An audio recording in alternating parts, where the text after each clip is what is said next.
Chodesh Tov u'Mevorach. Aujourd'hui, c'est le premier jour du mois de Elul, plus exactement le 30e jour du mois de Av, mais premier jour de Rosh Chodesh Elul, malgré tout.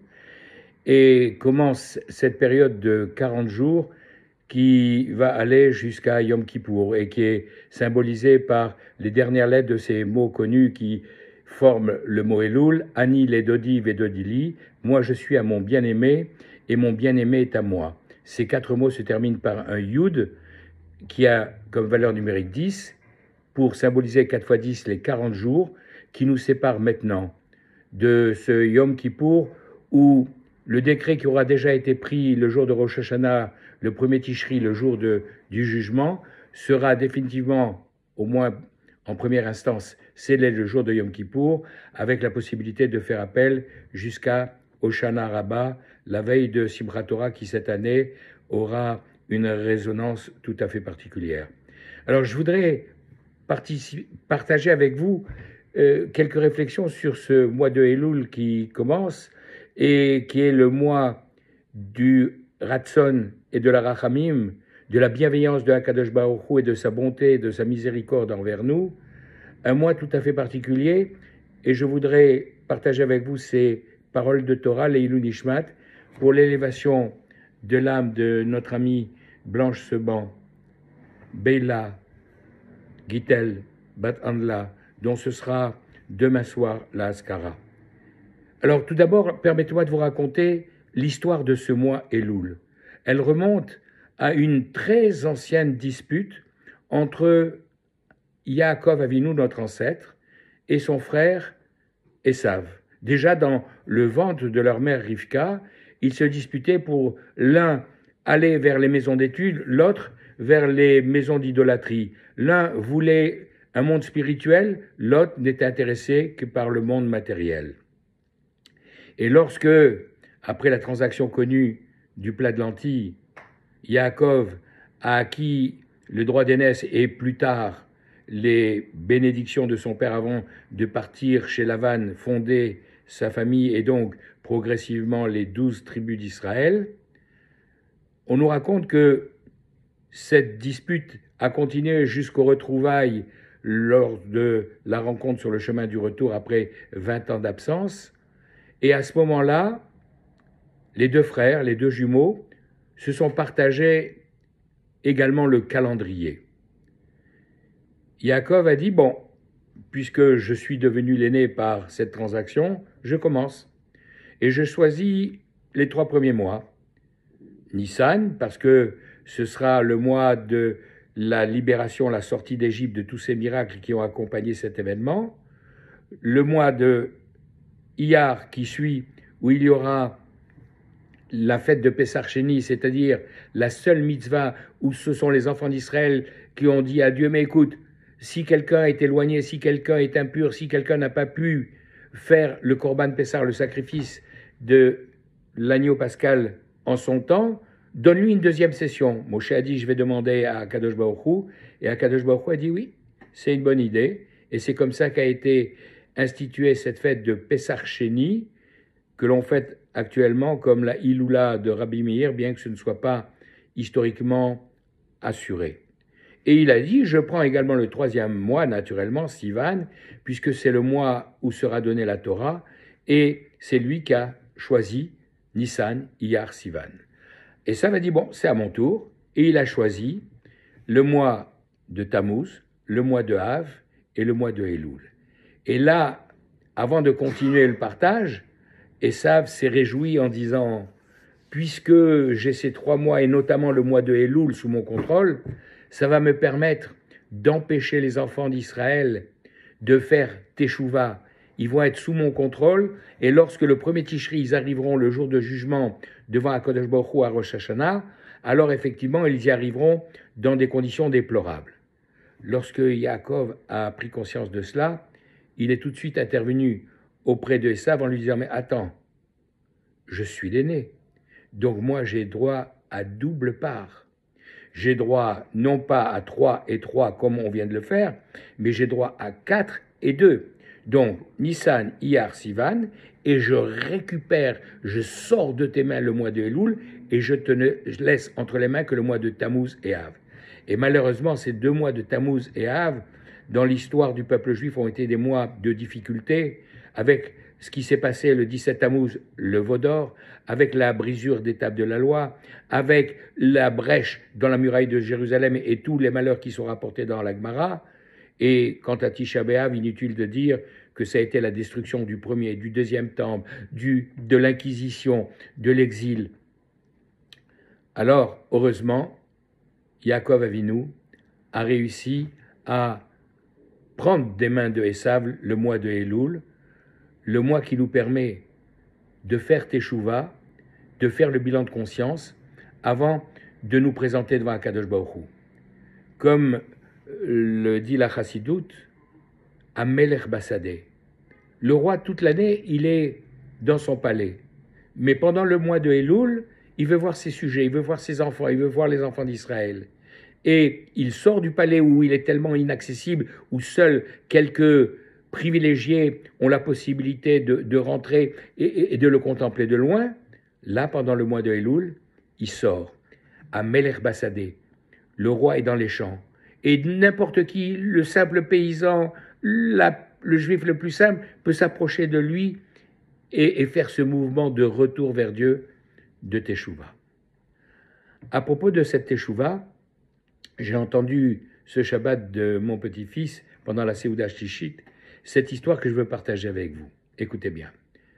Un de ses anciens voisins, le Rav Borodansky, qui est le mashgiach, le chef spirituel de la yeshiva de Kol Torah, le guide spirituel des étudiants dans cette yeshiva, et qui se trouve être le Rav, le gendre du Rav Shlomo Zalman Auerbach, extrêmement connu, fondateur d'ailleurs de la yeshiva Kol Torah, et qui était le grand de la génération en son temps.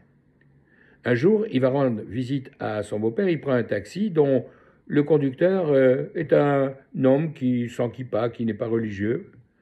Et quand, dans le rétroviseur, il voit que c'est installé derrière un rave avec toute la panoplie, la veste noire, la redingote noire, le chapeau, il dit « Ah, je vois que vous êtes religieux, je vais vous raconter une histoire. » Vous savez, quand j'ai fait mon service militaire, j'étais avec mes camarades sous une simple tente, on dormait sur la dure. Et une nuit, un serpent vénéneux s'est approché du camarade qui dormait à côté de moi. Et lorsqu'il s'est approché et que le sifflement du serpent était audible, mon ami s'est réveillé, il a vu le serpent tellement proche de lui qu'il s'est dit « Je ne peux plus rien faire », si ce n'est crier « Shema Israël Hashem Elokeinu Hashem Echad ». Bien que ce ne soit pas un religieux, c'est ce qui lui est venu tout de suite à l'esprit. Et le serpent, tout étonné, a eu peur et il s'est sauvé. Alors il se trouve que mon ami, à cause de cet événement, il a fait Teshuvah, il est devenu très religieux. Lorsque Rav Brodyansky arrive chez son beau-père, il lui dit « Voilà l'histoire qui vient de m'arriver. Et j'ai une question. Comment se fait-il que celui qui a entendu le serpent près de son oreille, il a fait Teshuvah, et celui qui a vu ça, il n'a pas fait Teshuvah, il est resté comme il était auparavant ?» Et le Rav de lui répondre « Et toi, qui as entendu l'histoire, est-ce que tu as fait Teshuvah ?» Alors effectivement, pendant tout ce mois de Elul, on va nous parler de Teshuvah, de retour vers Dieu. Mais ce n'est pas aux autres que ça s'adresse, c'est à nous. Est-ce que nous sommes prêts à faire ce bilan de conscience pour savoir dans ce que nous avons fait ou pas fait, est-ce qu'il y a des choses qu'il faut réparer pour pouvoir, avec de bonnes résolutions, se présenter avec le meilleur dossier possible devant le Saint béni soit-il. C'est cela le travail qui nous attend. Et comme cela, lorsque déjà nous arriverons dans 30 jours, le jour du jugement à Rosh Hashanah devant Akadosh Baruch Hu, quand, avant le Moussaf, dans la plupart des communautés, on lira ce fameux texte Untane Tokef, en disant que ce jour-là, Akadosh Baruch Hu rassemble tous ses enfants, comme un berger qui réunit tous ses moutons pour les faire passer l'un après l'autre devant lui, et avec son bâton, il les compte et il désigne le sort de chacun. Un tel vivra, qui mourra, qui par le feu, qui par l'eau, qui vivra dans la paix, qui vivra dans la tourmente, qui s'enrichira, qui deviendra pauvre, et ainsi toute une litanie dans laquelle on nous ponctue le refrain Berosh Hashanah Yikatevun. Le jour de Rosh Hashanah, on est inscrit ainsi dans le livre. Ou Biom Tzom Kippour, et c'est le jour de Yom Kippour que nous sommes scellés, signés dans les livres.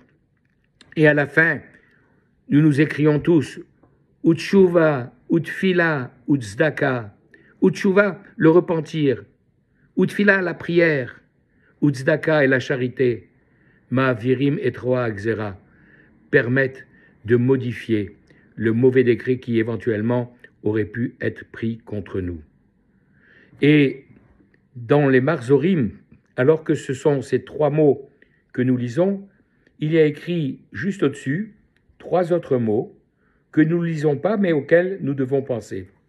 Et il se trouve que ces 3 mots, nous les voyons tous les jours de la semaine, tous les jours non fériés, le matin avant de réciter Baruch She'amar et l'après-midi à la fin de la prière de Mincha, quand nous lisons le psaume 67. Le psaume 67 qui, dans la plupart des Sidurim, est écrit, comme vous le voyez ici, sous forme de Ménorah.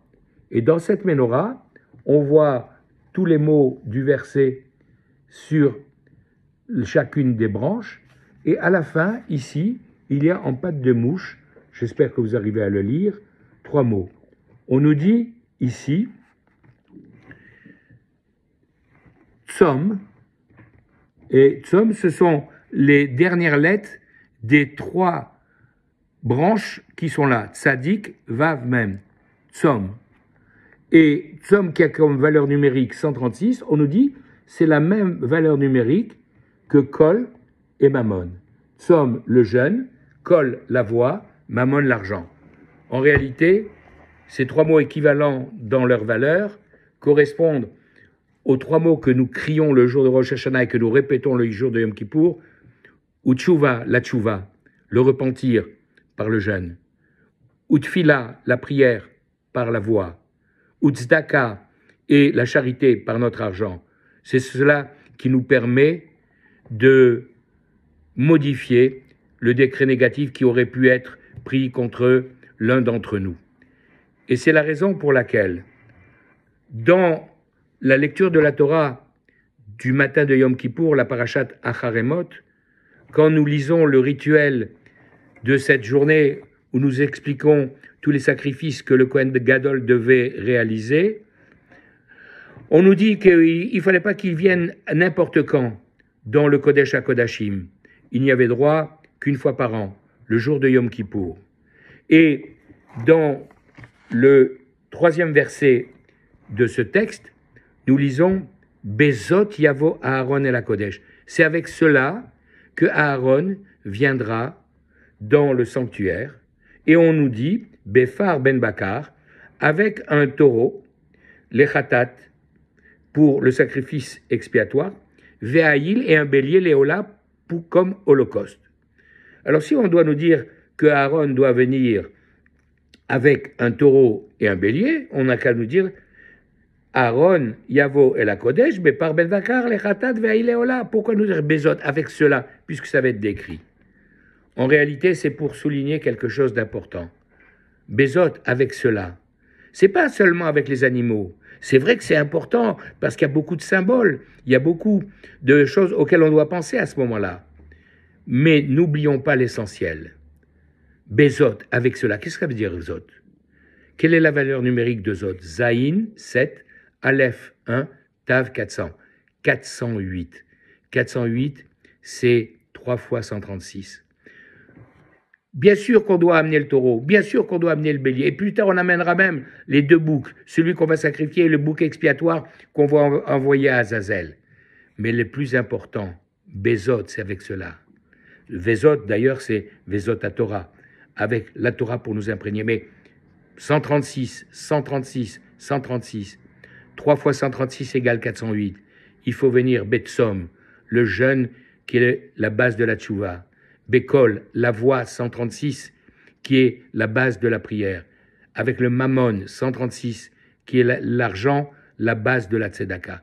C'est avec ces 3 pieds, ce trépied solide, qu'on pourra obtenir le pardon et compléter notre teshuva. Face à Kadosh Baruch Hu, que par le mérite de ces paroles de Torah, Akadosh Baruch Hu ouvre nos cœurs, que nous revenions vers lui. Et comme vous le savez peut-être, le mot teshuva, on peut séparer les premières lettres de la dernière, tashuv et. Son nom est incomplet. Yud Kevavke, il manque le et à la fin. Tashuv et, que le et revienne pour compléter le nom divin.